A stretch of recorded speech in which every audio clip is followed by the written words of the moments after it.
Za malo novaca, bez puno truda, do super fine i atraktivne slastice.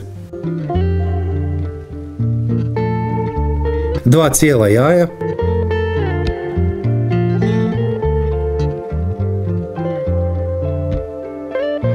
25 grama šećera,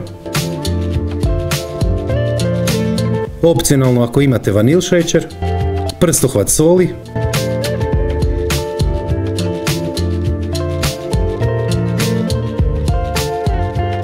250 ml, to je 2,5 decilitra hladnog mlijeka.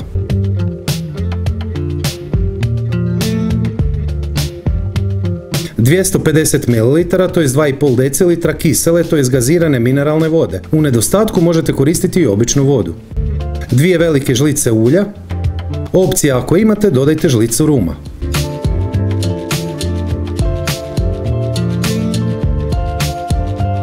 250 grama glatkog pšeničnog brašna.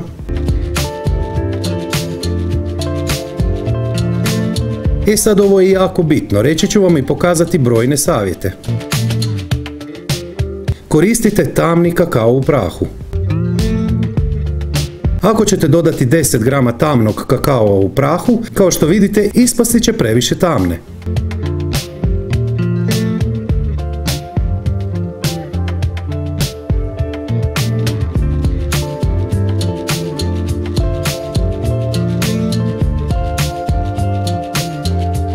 Zato dodajte 3 grama tamnog kakao u prahu. Mješavinu ostavite 10 minuta da stoji na sobnoj temperaturi.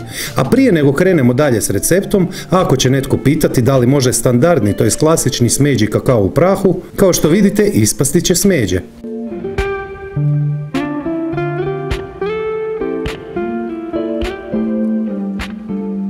Ali da se vratimo na ovaj recept.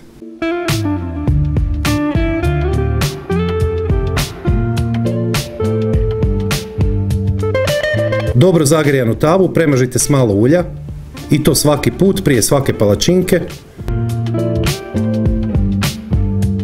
Pecite 45 sekundi na jačoj vatri s jedne strane i samo 5 do 10 sekundi s druge strane. Ta druga strana mora biti zelena, ne smijete je prepeći i bitno je jer će se upravo ona vidjeti kod posluživanja.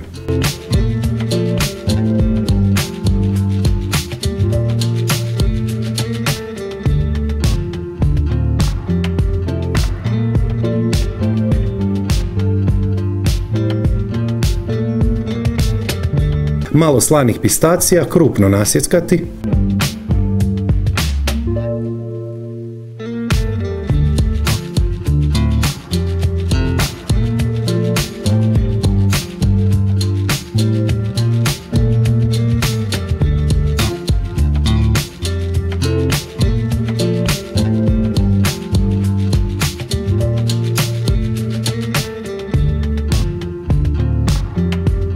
Ispod svakog mog videa je pisani recept, popis sastojaka, postupak redom korak po korak i preporuke za slične recepte koje bi volio da probate.